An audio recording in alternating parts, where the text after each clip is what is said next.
How you doing, folks? This is Sean McVeigh with Sean's Outdoor Adventures, and I am making room to open this box. This is a Diamond Edge SB1. As you can see, I've got a Bear archery box sitting there. If you've been following my channel, you know that I've been getting some bows for my children. This one being the Diamond Edge SB1. It was on back order, and it finally came in.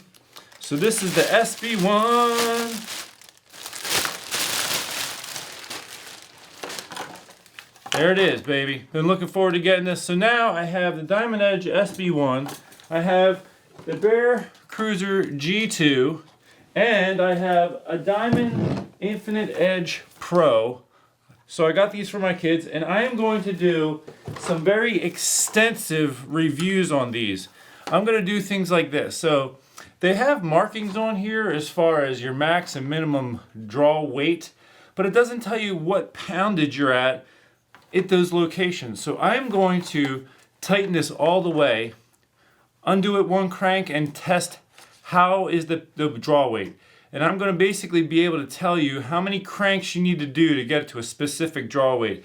I'm going to do that on all of these bows. I'm going to tune all of these bows. I'm going to do a whole series on these bows, and I'm comparing them all. At the end of the series, I'm going to tell you which one of these three I think is the best. What is the best bow for a beginner?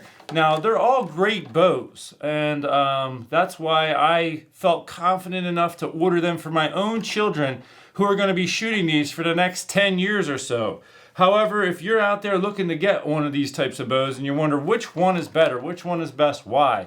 I'm going to go through it all. I'm going to talk about the different types of can systems. I'm going to talk about the yoke system versus a non-yoke system. So I'll pick up the Bear Cruzer G2. There's a yoke system that comes up from the one cam to the limb. See, I got my hands full here. Let me put this down. So the cable, these are the cables here. This is the bowstring here. The cable goes from the cam. It wraps around the cam on one end, and on the other end, it attaches to the limb.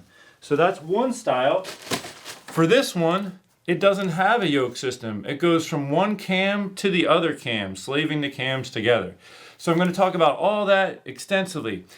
As I go through the series, I'm going to be putting in code words in each video. And when I hit my next milestone subscriber count, let's say 75 or 100,000, I'm going to give away one of these bows. Not one of these, because these are staying for my kids. I'm going to let the winner choose. Which one of these do you want? I will buy it and ship it to you. So folks, now all I need to do is make the time to make these videos, and I would say over the next 3 months, you can expect these videos to be coming out onto my channel. So I hope you will stay tuned for that. Again, I'm Sean McVeigh with Sean's Outdoor Adventures.